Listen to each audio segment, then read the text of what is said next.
ব্রিগেডে 5 লক্ষ কণ্ঠে গীতা পাঠের পর আরও এক ধর্মীয় সমাবেশের আয়োজন। এবার মুসলিম ধর্মাবলম্বীদের বিশ্ব সম্মেলন হচ্ছে বাংলায়। 34 বছর পর বাংলায় অনুষ্ঠিত হচ্ছে বিশ্ব ইজতেমা। মুসলিমদের সম্মেলনে রাজ্যের তৎপরতা নিয়ে প্রশ্ন তুলেছেন শুভেন্দু অধিকারী।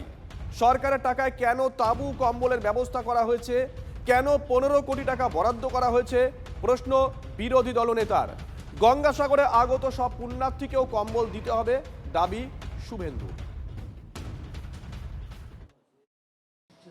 टेंट बना रहा है क्यों? यूरिनल लैट्रिन बना दीजिए, कोई दिक्कत नहीं। क्यों टेंट बना रहा है? बाबा बागेश्वर धाम मार्च पहले आएगा, ममता बनर्जी को उनको भी टेंट बनाना पड़ेगा। आप 50 लाख ब्लैंकेट ऑर्डर कर दिया, 15 करोड़ रुपया सैंक्शन कर दिया, सब पेपर मेरा पास है, मैं खुलासा कर दूंगा, वेट कीजिए। सब डॉक्यूमेंट मेरा पास है। सरकार का प्रोग्राम नहीं है ये, दिल्ली का सुधा कमेटी का प्रोग्राम है। इस सरकार का काम ये Delhi completely religious programme.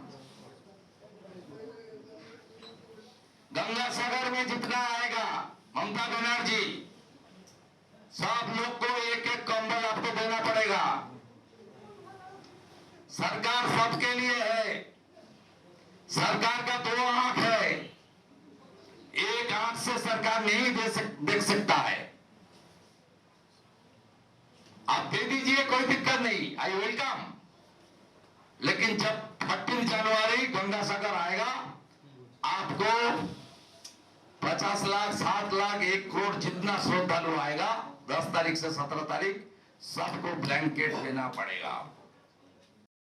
Tanmoy Ghosh এই মুহূর্তে আমাদের সঙ্গে রয়েছেন, তৃণমূল কংগ্রেস মুখপাত্র। তন্ময় বাবু, শুভজিৎ রয়েছে। আপনি তো বোধহয় কিছুটা শুনলেন, শুভেন্দু অধিকারী বলছেন যে কেন 15 কোটি টাকা বরাদ্দ করা হয়েছে। এখানে যারা আসছেন ওখানে একটা ধর্মীয় অনুষ্ঠান, সেখানে যেমন কম্বল দেওয়া হচ্ছে, তেমনই আগামী দিনে গঙ্গাসাগরের জন্য যে পুণ্যার্থীরা আসবেন প্রত্যেককে কম্বল দিতে হবে। কিভাবে দেখছেন বিষয়টা?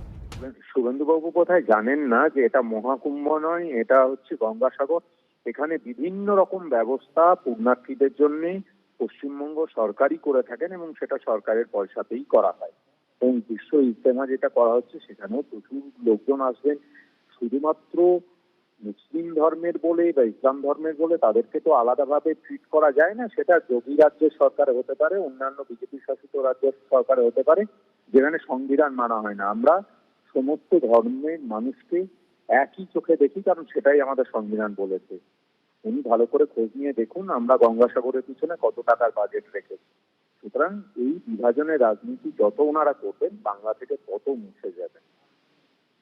ধন্যবাদ।